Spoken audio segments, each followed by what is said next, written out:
Another day, another baklas. Ayan. I-live ko na lang kaya ni. May na lang po.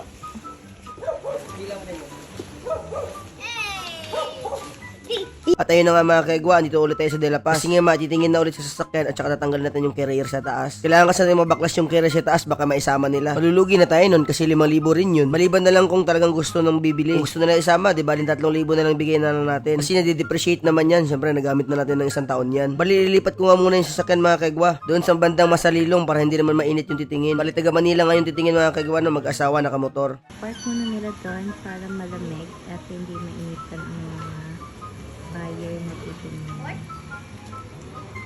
Ayan.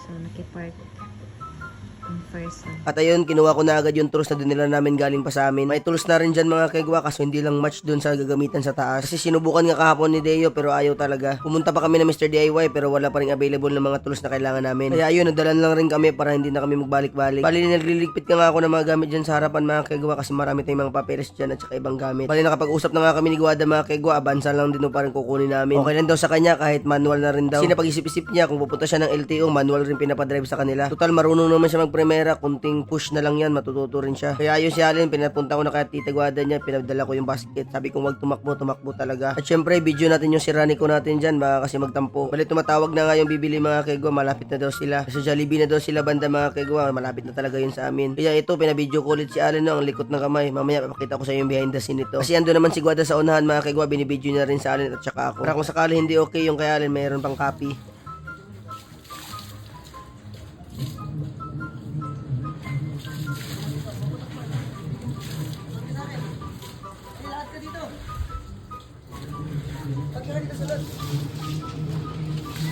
Nana sa likod Jollibee. Kaya yun, binabanatan na ni Deo dyan para matanggal na lahat yan. Kasi gusto namin bago sila dumating, wala na lahat ng mga gamit sa taas. Baka kasi sakaling trip nila, diretso na sila alis, wala nang babaklasin pa. At ito naman tong si Allen na to, laging likot ng likot. Sabing wag pumunta dito kasi mainit, sabi niya hindi naman daw. Tapos nung pinapabalik ko na siya dun, sinabihan niya pa ako ng baho daw ako lubot. Ito sabi niya, oh, naka-record pa. Abalo, pati ka! Sino ba kasi nagturo nito kay Allen? Sa Joy siguro. Alam ko naman ako, na good boy naman ako. At ayun, tukat na kalong story short, di kinuha nila kuya, umalis na sila, uwi na daw silang Manila. And ayun, kumain na muna kami kasi nagluto si Kuya Jan ng laga na baka. Hangover pa kasi kami niyan nila Deo at ni Kuya Jan dyan kasi alas 3 na kami na madaling araw natapos uminom. Kala kasi namin maaga pa yon mga alas 10 kasi si Allen naglalaro pa. Hindi namin alam, alas 2 na pala naglalaro si Allen. Habang umiinom kasi kami, si Allen andun din kasi kumakain ng pulutan. Hindi kami mahilig mamulutan pero si Allen yung umubos. Kami kasi pag nauumay lang kami kumakain ng pulutan. And kaya maya naman mga kaigwa, may dumating na naman na tumitingin mga kaigwa. Pero hindi ko na binidyohan mga kaigwa kasi medyo madilim na silang dumating. Kaya while waiting mga kaigwa, nagkape na lang muna kami nila Deo. Bali pangalawang araw na nga namin nagkape dito mga kaigwa. And syempre, kopi ko pa rin yung labanan dyan mga kaigwa. Kahit anong mga kape mga kaigwa, basta wag lang matamis, go tayo dyan. At yan mga kaigwa, nilipat ko rin yung sasakyan at saka uwi na rin kami yan. Pero maganda lang sa pag-uwi namin mga kaigwa kasi si Allen hindi umiyak. Tanggap niya na siguro mga kaigwa na hindi talaga siya makakasama. Kasi alam niya bukas pabalik rin kami kung sakaling may titingin. Wala nga bumili mga kaigwa, so bukas na naman mga kaigwa, tingnan natin kung anong takbo. Kahit ganun pa man mga kaigwa, lagyan yung isipin, laging may bukas pa.